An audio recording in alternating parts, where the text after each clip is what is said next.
Nous sommes une société de 15 personnes, leader sur son marché, celui de la gestion informatisée des collections de musées.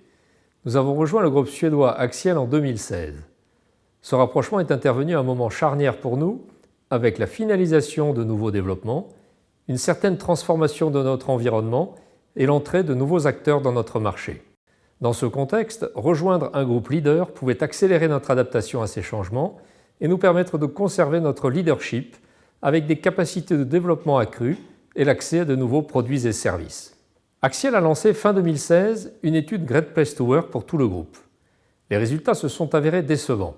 Les salariés ont jugé que le climat social était dégradé et le projet de cession anxiogène. Cette opportunité a été saisie pour réaliser une étude que nous avons confiée à 2 consultantes.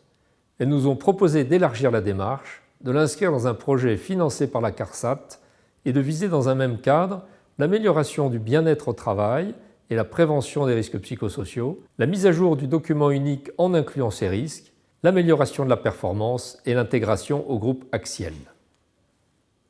Après la phase de diagnostic, nous avons collectivement défini un certain nombre d'actions réparties en 3 axes forts de travail.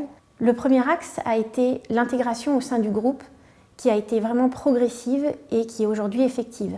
Nous avons des produits, des projets et des outils communs, comme par exemple l'outil de ticketing qui permet à l'ensemble de nos clients et à l'ensemble des services supports répartis partout dans le monde d'avoir la même interface de saisie pour l'ensemble des incidents.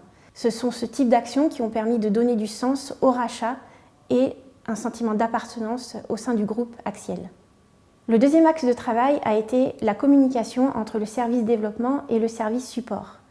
La création de canaux de discussion Teams a permis de créer des espaces d'échange informels et libres qui faisaient défaut auparavant. De plus, à l'occasion de nos réunions mensuelles, ce sont désormais les développeurs qui présentent les évolutions logicielles du mois et non plus une personne du support.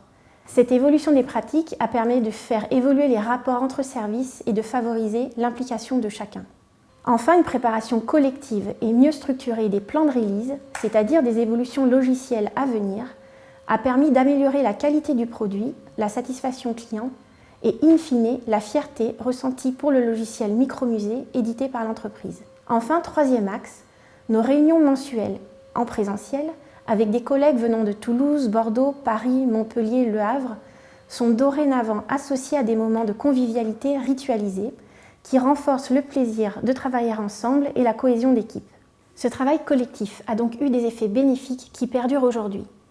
L'amélioration des locaux ainsi que des aspects RH liés à l'équité au niveau des rémunérations demeurent des axes de progrès.